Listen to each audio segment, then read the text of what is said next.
මම දන්න තරමට මේ රටේ පළාත් සභා මහා ආණ්ඩුව මුදල් යොදවන්න පුළුවන් විසර්ජන පනත නීතිය අනුව. විසර්ජන නීතියක තියෙනවා වියදම් කරන්න පුළුවන් සම්පූර්ණ ප්‍රමාණය. ණයට ගන්න ප්‍රමාණය. එය වියදම් කිරීමේදී කොයි අංශවලටද වියදම් කරන්න කියලා. එකක් තියෙනවා පුනරාවර්තන වියදම්ද ප්‍රාග්ධන වියදම්ද කියලා. දෙක තියෙන්නේ එක ව්‍යාකෘති යටතේ කියනවා මේ අමාත්‍යාංශ මේ දෙපාර්තමේන්තුව මේ වැඩසටහනට මේ මුදල් යොදවන්න පුළුවන් කියලා. Tamanට පුළුවන් මේ මුදල් එක කාරණයක වෙනස් කරන්න. ඒත් එකකවත් කියලා නැහැ තන්පත් ගිණුමක දාන්න පුළුවන් ඉඩ දුන්නොත් විතරයි. පාර්ලිමේන්තුවේ නැත්තම් පළාත් සභාවේ විසර්ජන පනතකින් ඉඩ දෙන්නේ නැත්තම් නීතියකින් ඒක තන්පත් ගිණුම වලට දාන්න බෑ. ඉතින් මේ අවුරුදු වල මහා ආණ්ඩුවෙන් නම් තන්පත් ගිණුම වලට දාන්න ඉඩ දෙන්නේ නැහැ. මේ මුදල් දෙන්නේ එකතු කරන්නේ වියදම් කරන්න කියන්නේ මේ මුදල් වියදම් කරාම ප්‍රාග්ධන නැත්නම් පුනරාවර්තන වැඩ කටයුතු වලට ඒ මුදල් ආර්ථිකයට යනවා. හැම එකම ආර්ථිකයට යනවා. ආර්ථිකයට මුදල් ගියාම තමයි ආර්ථිකය නැගලා ගන්නෙ. ඉතින් මේ මුදල් ඔක්කොම අරගෙන අපි තැන්පත් ගිණුම වල දැම්මම මොකද යන්නේ? අනික තැන්පත් ගිණුම දාලා වැඩ නැහැ බැංකු වලට මුදල් දෙන්න හේතුව නැහැ. ආණ්ඩුවේ වැඩ කටයුතු කරන්නේ නැත්නම් ආර්ථිකය දුවන්නේ ආර්ථික දුවන්නේ නැත්නම් මුදල් ගන්න බෑ. ඒ නිසා මේ ක්‍රමවේදය අනුව වැඩ කරන්නේ. මේ අවස්ථාවේ විශේෂයෙන්ම කොහොමද අපි මුදල් හොයාගන්නේ?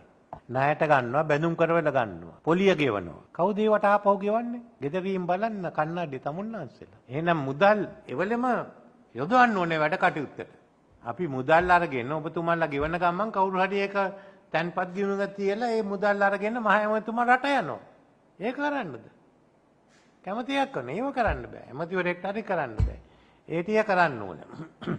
ඉතින් මගෙන් ඇහුවා මොකද්ද මේ ගැන මේ මුදල් ඉතින් මං කව මේ අනුව අපි කියනවා නම් මුදල් එකතු කරගෙන අපිට භාණ්ඩාගාරයේ ලේකම්ට විරුද්ධව නඩු දාන්න වෙයි. මේ තියෙන මුදල් ඔක්කොම පිටකොටුවට ගිහින් වැඩි පොලියට දුන්නේ නැති එක. අයවැයක් තියෙන ආණ්ඩුවේ වියදම් වලට. ආණ්ඩුවේ වියදම තියෙන ආර්ථිකය ගෙනියන්න. ආණ්ඩුව වියදම් කරන්නේ නැත්තම් කොහොමද ගෙනියන්නේ? මේ සැරේ ට්‍රිලියන ගාණක් අපි වියදම් කරනවා. ඒවා වියදම් කරන්නේ නැත්තම් ආර්ථිකය දුවන්නේ නැහැ. ප්‍රධානම එක තියෙන්නේ පඩි ගෙවන එක. ඒ දිනේට පඩි ගෙවන්න ඕන. මුදල් නැත්තම් ණයට අරගෙන හරි ගෙවන්න ඕන. ඒකයි අපි කරන්නේ. ඒක ඔක්කොම කල් දාන්නද ආපහු තැන්පත් ගිණුම අවසන් වෙනකම්.